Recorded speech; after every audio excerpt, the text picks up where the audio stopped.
It's spring 1989 in New York. A car is heading north, weaving between lanes. The vehicle swerves, dodging a van, and when it pulls off the highway, it begins racing through a suburban neighborhood where large trees line a street of older homes. Inside the car, Mary Peters Johnson is gripping the steering wheel with all her might. She knows the other drivers probably think she's a bad driver, but she doesn't care. Right now, all that matters is getting to her mother's home as fast as possible. About 40 minutes ago, her mother's neighbor called her in a panic. The neighbor said she found her mother, Martha, roaming the street, incoherent, naked from the waist up, barefoot with bloody feet. Mary was at work about 20 miles away, so she told her neighbor to call 911, and she grabbed her purse, ran to the parking garage, hopped in her car, and sped off down the road. Mary is now a few minutes from her mother's home, and she is trying to reassure herself that everything is going to be okay. Her mother has a live-in caregiver that is there with her. But when Mary turns onto her mother's street, her body goes stiff. There are policemen blocking off the sidewalk. EMTs are racing into the house, and there is an ambulance parked out front, lighting up the entire block with flashing lights. Mary throws her car in the park, leaps out, runs across the front yard, her heels clacking on the cement sidewalk, her heart pounding in her chest. But as she heads to the front door, a paramedic blocks her path. "I'm sorry, ma'am. You can't go any further." "That's my mother's house. My mom is in there." "I'm sorry to tell you, ma'am, your mom was found wandering in the street, naked and barefoot." "Okay, where is she? Is she okay?"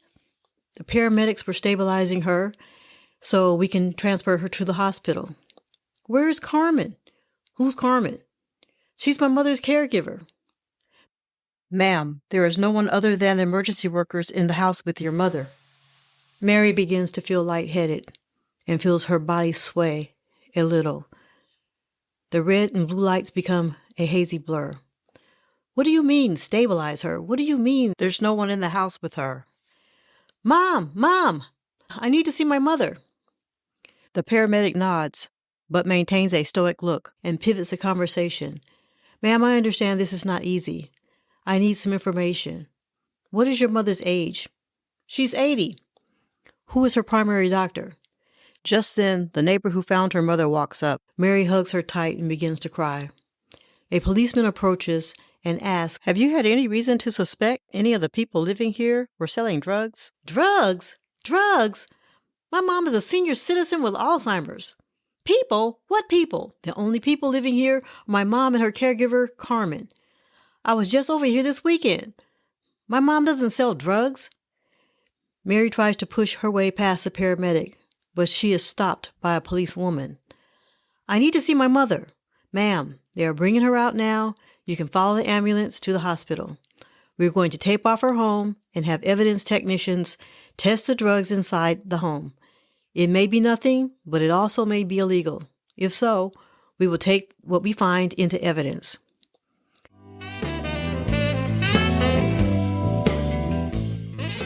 This episode is brought to you by Puzzlebilities, the creators of custom sensory jigsaw puzzles and subscription boxes. Now, you might be wondering what makes Puzzlebilities stand out. At Puzzlebilities, we're not just about puzzles, we're about crafting experiences. Our custom jigsaw puzzles take your cherished memories and turn them into tangible, touchable moments. Imagine reliving your favorite moments as you piece together a puzzle designed just for you. That's the magic of Puzzlebilities. But wait, there's more. Elevate your puzzling experience with our subscription boxes. Each box is a curated journey featuring exclusive puzzles and sensory delights delivered to your door. Whether you're a seasoned puzzler or new to the joy of solving, Puzzlebilities has something for everyone. It's not just about pieces fitting together, it's about the moments you create along the way. Take a break from the everyday hustle and treat yourself or your loved one to the joy of Puzzlebilities. Visit Puzzlebilities.com to explore our custom puzzles and discover the perfect subscription box for you. And because you're part of the Take Care Time community, use the code TAKECARE at checkout for an exclusive discount. Puzzlebilities, where every piece tells a story.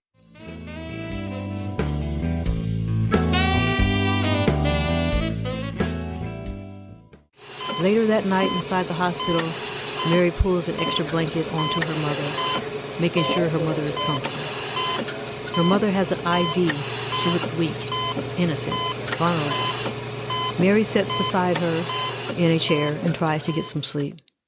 But she can't sleep. She can't stop replaying the conversation, the questioning from the doctors and the police. The drugs in the house. And where the hell is Carmen? Mary rises from her seat, realizing she can't sleep.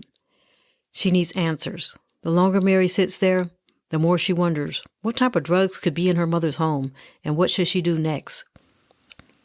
From Nancy B., this is Take Care Time, the Tales and Exhales of Caregivers.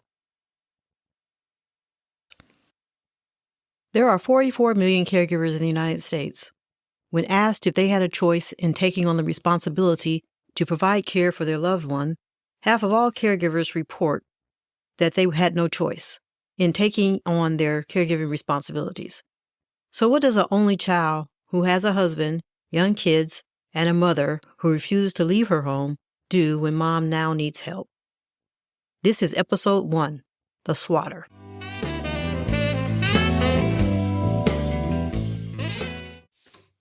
It's 1987 in Larchmont, New York. About 2 years before Mary Peters was discovered walking barefoot and partially naked in her suburban neighborhood. Martha's daughter, Mary, accompanies her to a doctor's appointment where she is diagnosed with early-stage Alzheimer's. Mary is upset, but not surprised. In the last few months, she's noticed her mother repeating questions, forgetfulness, and misplacing items. She knows her mother is a prideful, headstrong woman, and since the death of her husband the previous year, Martha has made it clear she does not want to downsize the home where she raised her only daughter, planted a garden out back, made so many memories, and knows most of her neighbors. Mom, you need to move in with us so we can take care of you. The kids would love having their grandmother around every day. We have plenty of room. No, Mary. You know I love both my grandkids, but I love my house. I love my home. I don't want to move. I don't want to be a burden. I'm fine. I can take care of myself. After discussing her mother's care with her husband, Rob, it is Rob who suggests hiring a caregiver to help Martha. Martha relents and allows Mary to hire a caregiver. She thinks it would be nice to have someone to talk to, and she can remain independent. Mary would rather have her mom move into her spare room of her home, but concedes and begins interviewing potential caregivers. Carmen Rodriguez, a compassionate, experienced caregiver, carries the warmth of her Puerto Rican heritage in every interaction. Born and raised in Puerto Rico, Carmen developed a deep appreciation for family bonds and a natural inclination toward caregiving. Growing up, Carmen was surrounded by a close-knit community, where taking care of elders was not just a responsibility, but a cultural tradition. Inspired by her abuela's nurturing spirit and wisdom, Carmen knew from an early age that she wanted to dedicate her life to helping others. After completing her nursing studies in San Juan, Carmen decided to bring her caregiving expertise to the big city of New York, seeking new challenges and opportunities. Carmen already had an aunt and cousins living in the Bronx, so this New York borough was like a home away from home. Her journey led her to become a certified home health care aide, specializing in caring for elderly individuals with diverse needs. Carmen's reputation for genuine empathy and nurturing touch quickly spread throughout the caregiving community. Families appreciated her ability to create a sense of trust and comfort for both the seniors she cared for and their loved ones. Her bilingual fluency in English and Spanish also made her an asset in communities with diverse backgrounds. One day, fate brought Carmen to a yoga class, where she crossed paths with Mary Peters Johnson. They struck up a conversation, and Carmen found out Mary was seeking the best care for her mother, Martha, and Mary found out that Carmen was a caregiver and had availability. Mary was immediately drawn to Carmen's compassionate nature and unwavering dedication to her work. Carmen, in turn, was touched by the genuine concern Mary showed for her mother's well-being. As Carmen steps into Martha's house, she brings not only her professional expertise, but also a heart full of stories, laughter, and echoes of her abuela's wisdom. Carmen sees caregiving as more than a job. It's a calling, an opportunity to create a positive impact on the lives of those she cares for. As Carmen embarks on this new chapter with Mary and Martha, she carries the spirit of her Puerto Rican roots, blending cultural richness with genuine commitment to providing the highest level of care. Upon meeting Martha for the first time, Carmen knew this was the perfect placement for her. Carmen seamlessly integrated into Martha's daily life. Her mornings began with an aroma of freshly brewed coffee and lightly buttered toast, a thoughtful touch that turned Martha's routine into a comforting ritual. Carmen's caregiving prowess extended beyond the basics. She encouraged Martha to work in her garden on occasion, and Carmen always had soft music playing in the house as to create a tranquil space for Martha. Mary informed Carmen that the basement of the house was strictly used for storage, and there was no reason for her to go down there. But one day when Martha was napping, Carmen's curiosity got the best of her, and she opened a door at the end of the hall and descended the wooden stairs to the basement. Carmen was expecting a bunch of old dusty boxes, but when she turned on the basement light, she was pleasantly surprised to find a well-organized, clean, small apartment-sized space with a chair, a couch, a rug, and clear storage boxes of Christmas lights and decorations. Carmen thought to herself, this could be the perfect space for a single person to live. There is a quote that says, "Your thoughts become things," and as fate would have it, Carmen's thoughts and Mary Peters' basement will soon become the stage for unforeseen challenges and unexpected connections. This is episode 1 of the Sqatter, or Take Care Time, the Tales and Exhales of Caregivers.